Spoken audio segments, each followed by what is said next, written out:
Hey guys, and welcome back to this week's episode of Barbell Therapy. I am taking things to the couch, which I feel like makes sense for just like what this podcast is about.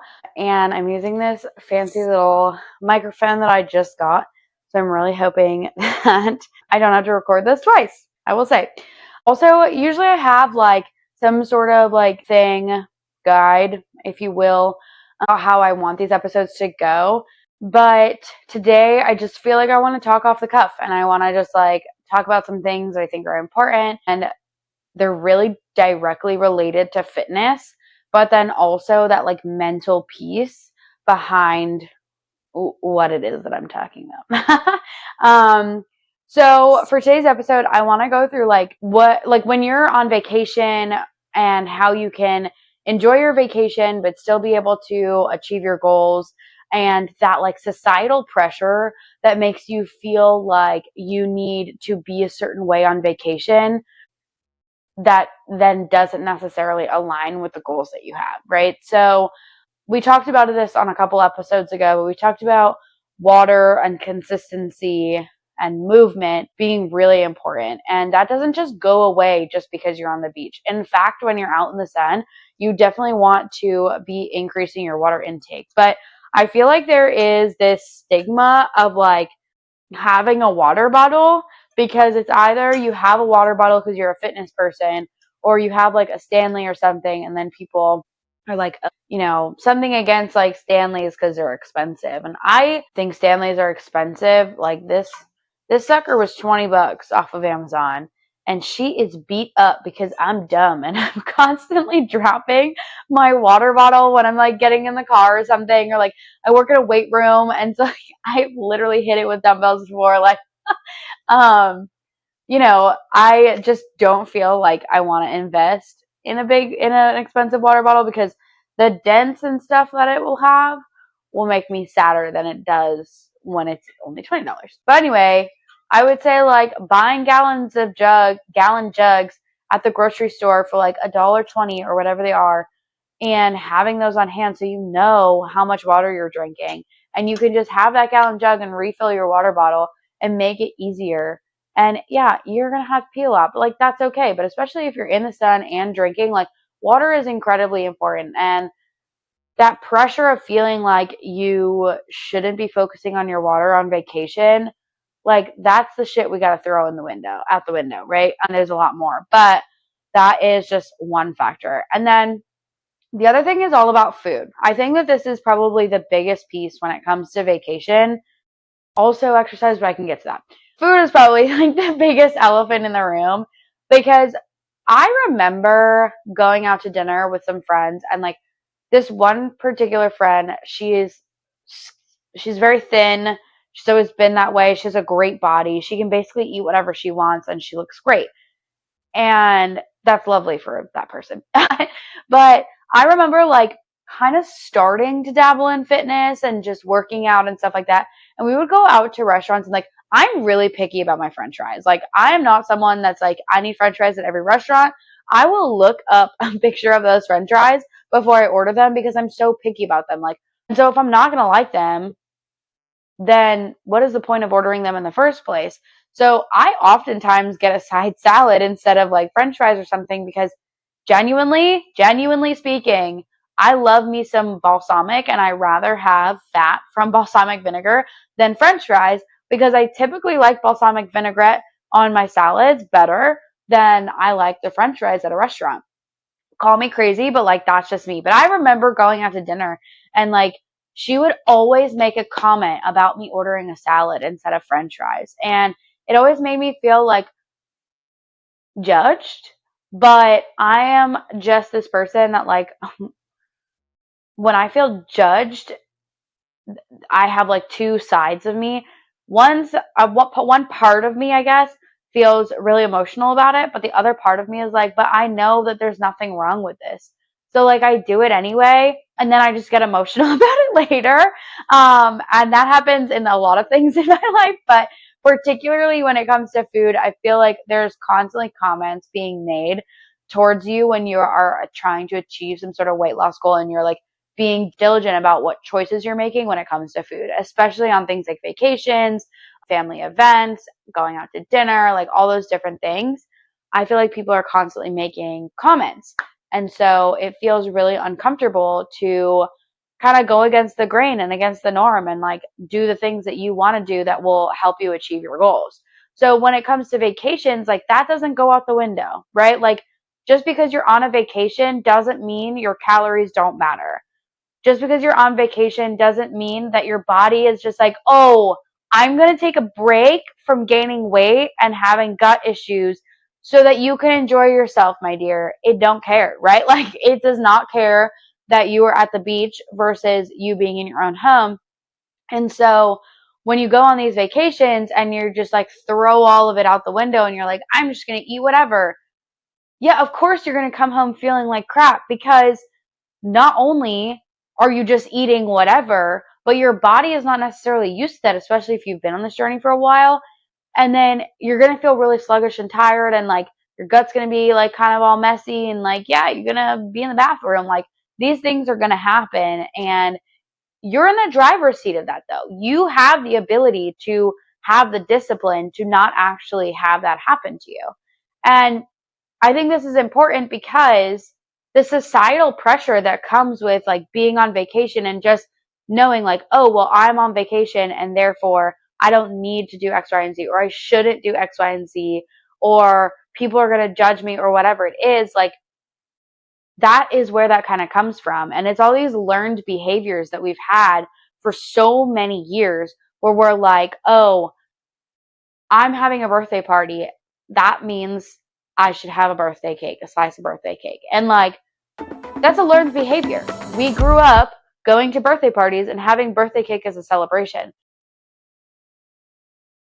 Hey, Barbell Therapy fam, I am interrupting this podcast because I want to make sure I let you know that I have roster spots open for my one on one coaching. This program is 110% customized specifically to you.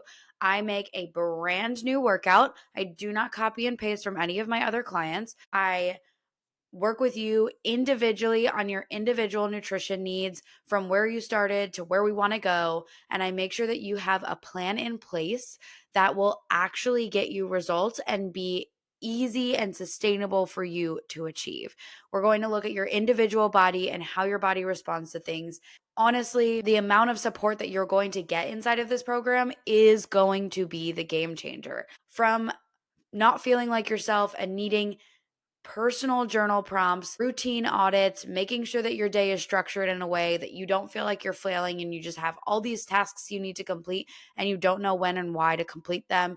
I will go through every single step of the way with you to make sure that you not only have a plan that you can actually complete, but you know when and where to complete that plan so you don't feel like you're just adrift in the day trying to meet these metrics. We are going to be best friends throughout this, and I'm telling you, it is worth it. Hop on a call with me and let's do a personalized fat loss evaluation for you where I will give you the starting guide that we would be using inside of my program, calories, training days, cardio days, etc. I will give you that guide to get started and we can see if you're a fit for the program, and if you're not, at least you have a basic plan that you can implement to actually hit your results. So, let's get started by setting up that call, and I can't wait to meet you. But if you have your own kids or, you think back to your life, if you lived a life where your birthday party was you got chocolate covered pretzels as a celebration, like that would be all the rage. I know that I don't like cake, so my birthday party celebration was a cookie, and I loved my cookie. And that to me, like that means it's my birthday when I get a good chocolate chip cookie. My mom used to get me these like sheet cookie cakes, and like that's what we would have at my birthday party. I mean, it's the same concept as a cake, but you get what I'm saying. Like it's all learned behaviors and we're learning them from our past, like going out to vacations and just pigging out on whatever and watching our mom and dad and then our older brothers and sisters and our friends, they go on vacations and what do they do when they sit on the beach? They have a cooler and they're chugging down, soda and drinks. And like, this is all learned behavior. So of course you're going to associate sitting on the beach with chugging whatever, because that's what you've seen all of your life. I mean, not I, because my mother didn't drink, which maybe is like kind of where a lot of my like, oh, I don't feel like I need to do that comes from. But yeah, like I mean, if that has been what you've seen done, of course you're going to associate those things with what you need to be doing. And so it is up to you to be in the driver's seat to acknowledge that and be like, oh, I can change that. I don't need to do that. Just because something comes free from the hotel does not mean I need to go and fill my plate with everything that's free and stuff my face, right? Just because I'm on the beach doesn't mean I need to be drinking alcohol the entire time on the beach. Like I can have one or two drinks and enjoy myself, but also be focusing on water. And just because you're on vacation doesn't mean that you don't shouldn't be eating your fruits and veggies, your whole grains, and all of your protein. Like bringing protein shakes and drinking a protein shake, there's nothing wrong with that. But so many people position it as like something bad somehow or make fun of you. And chances are it's because those people would love to be in your position, but they're simply not. Right. And chances are the people that are saying something are people that maybe don't understand you or your why. Because I do feel like years and years of exposing myself to the same types of people, or, the people that I have in my life that I've chosen to keep in my life, like those people know, okay, yeah, Kate's gonna go on vacation and she's probably gonna have a protein shake, but she's not gonna make that our problem. Like she's just gonna make sure she has protein in the fridge and she's gonna make sure she has one every day. And like nowadays it's bananas and making sure I have some sort of whole grain bread, because I know that if I'm going out to dinner multiple times, I'm probably not gonna have a lot of high quality fiber, right? So whenever I can have controllable variables, I do. There was a point in this fitness journey where I truly did not understand, way before my master's, where I truly did not understand, fat and what it was doing to personally for me for inflammation and my gut issues. And so I was like, oh, avocados are healthy, eggs are healthy. So therefore, my breakfast when I'm on vacation can be, a piece of toast with avocado and a hard boiled egg. Well, the reality of that is that yeah, I was getting some protein, but I was getting a ton of fat. And the issue with all of that fat is that it was kind of hurting my gut. But on top of that, the dinners that I was having or the lunch or whatever that I was having was also high fatty content foods, because we would be going out to restaurants and typically there's a lot of oil and or butter associated with that. They're not using super lean cuts of protein like chicken breast or, 93% ground beef or, whatever. Nor did I truly understand certain elements of lean cuts of protein or certain elements of different fruits and vegetables.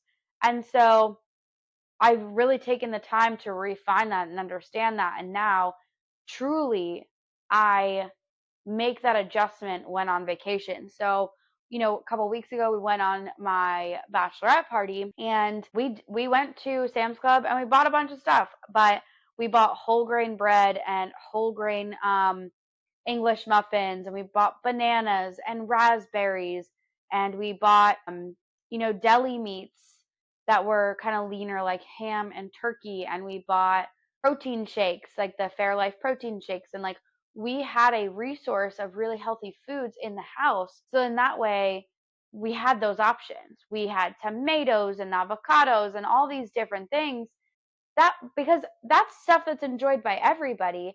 And if we're making ourselves lunches to go to the beach, we don't necessarily have to make these, bad lunches, I guess, these lunches that we didn't enjoy, just to then go out to eat or go to breakfast or whatever to have things that we didn't necessarily enjoy. These are different types of things that you can incorporate to make sure that you are doing what's best for your body. Like when you go on vacation, there's nothing wrong with going to the grocery store and buying a bunch of fruit for you to have throughout the week as a snack, rather than going to the convenience store and buying something processed. Or, there's nothing wrong with you packing a mason jar full of scoops of protein for you to put in your coffee in the morning to make sure that you're having, ample amounts of protein throughout the day, or just a little bit of supplemental protein throughout the day, because the way that your days are going to line up, you're probably not going to have a lot of protein.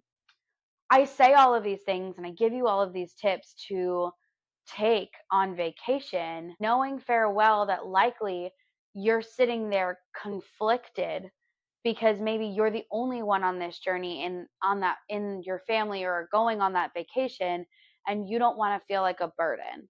But you don't have to make yourself feel like a burden. You can advocate for the things that you like. Like anytime we go out to dinner, for the most part, I will find something to eat. But typically, like if somebody suggests a menu that is almost 100% fried, I will advocate not to go to that place because, one, I don't like fried food. I don't know. I am a weirdo. I know most people are like, what do you mean you don't like fried food? I'm very particular about my fried food. And like, if I order wings and they put it in the fryer, like, I'm upset and I'm probably not eating them because I'm so particular. So, like, I don't want to put myself in a situation to go to a restaurant where now I'm going to eat things that not only are not great for me, beyond the calories, but literally that high fat content that's not good for my personal digestive system. And then on top of that, I'm not going to enjoy it. So now I'm spending money and putting myself in a situation to be uncomfortable in a lot of different ways, rather than just setting the boundary and being like, I'm down to go to dinner, but like, can we try to find it somewhere else? And sometimes there is nowhere else and like you just have to eat it, but at the time there's going to be somewhere else. And just making sure that you advocate for yourself in some way, shape, or form. Like, I also remember going to this bachelorette party where we were drinking and we were supposed to go out to dinner, and it was like literally 7:30 at night. And we get to this place and we realized it was all fried food, nothing to eat, whatever. And so everyone was kind of unhappy with the menu, but we were still ordering first, second, third rounds of drinks. So at some point, I just like advocated for myself and I was like, I don't mean to be annoying, but like, are we getting dinner here or are we going somewhere else? Because I can't keep drinking without putting some food in my body. And there was definitely some turmoil, I would say, that people looked at me like, oh, she's being difficult. And yeah, maybe in that moment I was being a little difficult. But at the same time, like, if I did not eat anything and I kept drinking, or I just stood there, I would be hangry and or blackout drunk, and nobody wants either of those things, let me tell you. I'm just kidding. But there are times where you can advocate for yourself, and it doesn't necessarily mean that you are a burden. I feel really compelled to talk about this because, again, I feel like it's the societal pressure and just like Instagram and like all these different things, and like the people that make subtle comments in your life that you care about, that stop people from actually trying to transform their lives and change their lives and, be different. And I think it's really important to address it, because if you're constantly so scared of the societal pressure to do what you think is the right thing to do, or do, what you feel like is that learned behavior, then you're not really going to achieve your goals, because you're always going to be putting yourself, your goals, and everything you want in the back seat of what you think other people think of you and what you should be doing. And again, you're in the driver's seat of that. Like, you do not have to succumb to that. You can advocate for yourself, your wants, your needs, without necessarily being a burden. And honestly, a lot of the times, like, just being like, hey, can we stop by the grocery store so I can get some fruit? A lot of people might be like, that's weird, but okay. Like, people aren't really going to think twice. And if you explain, like, yeah, I just want to make sure I have some fruit to snack on to get some like fiber, and make sure I have some snacks so I'm not hangry, whatever. People oftentimes will be like, oh, that's a great idea. I'm going to do that too. Like, a lot of the times we think that we are so alone in certain circumstances and we're so scared of rocking the boat that we forget that sometimes us wanting to push for some sort of change is actually driving change or motivating someone else to follow suit. And when you have more people that are on the same path as you, it makes it a whole hell of a lot easier to be doing what it is that you're doing. So I feel like I've been a little bit redundant in everything. So just like to wrap it all up, when you're going throughout your summer and you're at a barbecue or you're on vacation or whatever it is, there's nothing wrong with being prepared and having a protein shake or, choosing higher protein options and being a little bit more skimpy on dessert and having fruits and vegetables as snacks and having whole grains for your meals. Like, there's nothing wrong with that. And a lot of the times, that pressure that you're feeling that other people are judging you for trying to be healthy or eating healthy, a lot of the times that's in your head, and you can get around that by just pushing yourself into that uncomfortable position, making the decision, going forward with it. And most of the times you'll find that people may make a small comment or they might be motivated to follow suit, which would actually then just make you feel better because not only are you getting what you want, but you're actually motivating people to also be a little bit healthier or giving them the platform to be like, oh, I'm so glad she suggested that. I would want that too. And your options are to either follow that or to be unhappy because you can't make those decisions or you're not putting your boundary there to do that. And then further being unhappy because you're not being consistent with your goals and your progress. So I leave you with this. This is your reminder that societal pressure is something that you kind of like, it's learned behavior, and you have the option to change that. I hope this was helpful and you got something out of it. I'll catch you next week.